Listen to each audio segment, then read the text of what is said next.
Все була проведена. Си дали на продажа Poštovani gradonačelniče, poštovani predsjedniče Skupštine, poštovani delegati, kolege i ostali.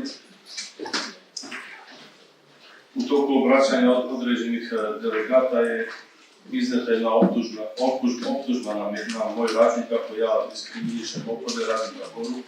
Hoću da kažem da to nije istina, ja sam od 2018. direktor i sve što sam radio sam podijeljen za sve naše građane. Stariji odbornici znaju jer su pratili svaki izvještaj, hvale se da čitaju baš od slova do slova.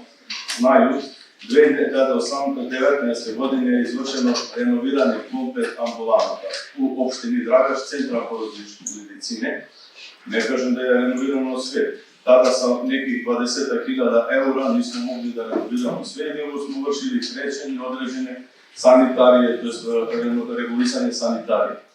2023. godine je izvršeno komplet renoviranje ambulanata i centra porodične medicine u Oporu.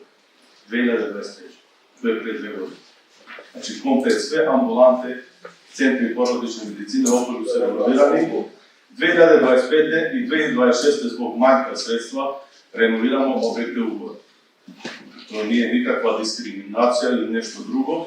Samo da vas podsjetim da budžet opštine Dragaš zbog procenta manjine ima plus, znači dodatak u odnosu na ostale opštine zbog procenta manjine oko 1 milion eura.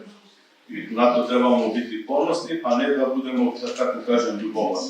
A što se tiče dječji dodatak se reguliše preko Ekosova, to reguliše vlada i mi apsolutno nemamo nikakav pristup tome.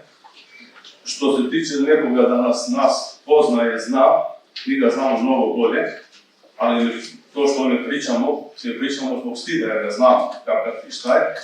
Ako želi da pričamo, pričat ćemo. On je malo pre pomenuo stanove i ovo, baš ima jako dobro iskustvo o tome.